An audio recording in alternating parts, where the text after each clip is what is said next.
Assalamualaikum warahmatullahi wabarakatuh. Kali ini saya akan mempresentasikan tentang basis data sistem terdistribusi. PowerPoint ini disusun oleh saya sendiri, Giri Wahyu Putra. Artian, basis data adalah kumpulan informasi yang disimpan di dalam komputer secara sistematik sehingga dapat diperiksa menggunakan suatu program komputer untuk memperoleh informasi dari database tersebut. Perangkat lunak yang digunakan untuk mengolah dan mengambil query basis data tersebut adalah sistem manajemen basis data.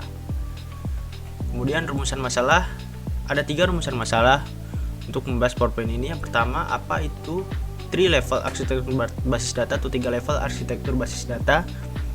Kemudian yang kedua, apa itu data independence. Yang ketiga, apa itu DBMS.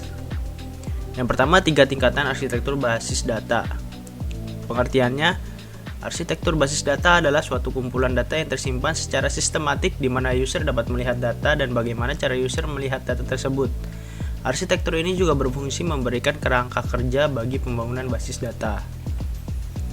Arsitektur dibagi menjadi 3 bagian, yaitu tingkat eksternal, tingkat konseptual, dan tingkat internal.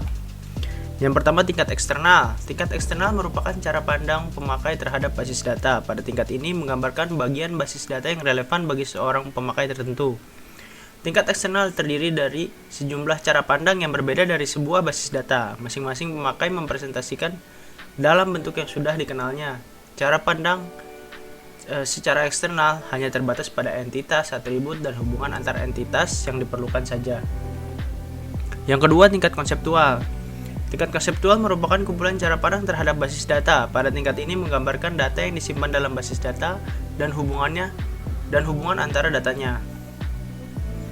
Yang ketiga, tingkat internal. Tingkat internal merupakan perwujudan basis data dalam komputer. Pada tingkat ini menggambarkan bagaimana basis data disimpan secara fisik di dalam peralatan storage yang berkaitan erat dengan tempat penyimpanan atau physical storage.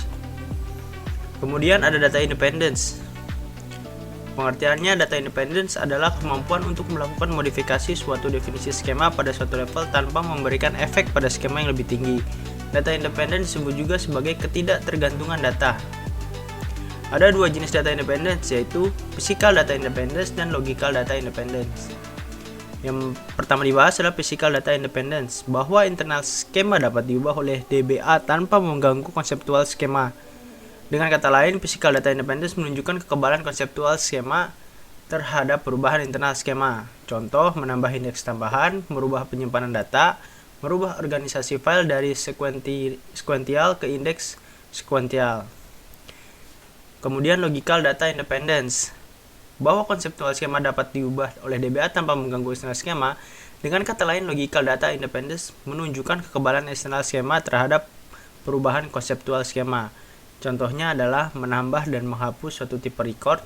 Yang kedua, merubah format data.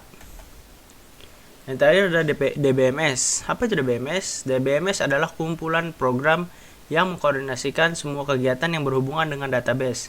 Dengan adanya berbagai tingkatan pandangan dalam suatu database, maka untuk mengakomodasikan masing-masing pengguna dalam piranti lunak manajemen database biasanya terdapat bahasa-bahasa tertentu yang disebut data sublanguage. Dalam database secara umum dikenal 3 data sublanguage. Yang pertama ada DDL, yang kedua DML, data manipulation language, yang ketiga ada DCL, data control language. Nah, pengertian data definition language atau DDL yaitu bahasa yang digunakan dalam mendefinisikan struktur atau kerangka dari database. Dalamnya termasuk record, elemen data, kunci elemen, dan relasinya. Kemudian pengertian data manipulation language atau DML, bahasa yang digunakan untuk menjabarkan pemrosesan dari database. Fasilitas ini diperlukan untuk memasukkan, mengambil, mengubah data. DML dipakai untuk operasi terhadap isi database. Yang terakhir, data control language atau DCL. Bagian ini berkenaan dengan cara mengendalikan data, seperti siapa saja yang bisa melihat isi data, bagaimana data bisa digunakan oleh banyak user, dan lain-lain. Lebih mengarah ke segi sekuritas data. Sekian dari presentasi dari saya. Kurang lebih mohon maaf. Assalamualaikum warahmatullahi wabarakatuh.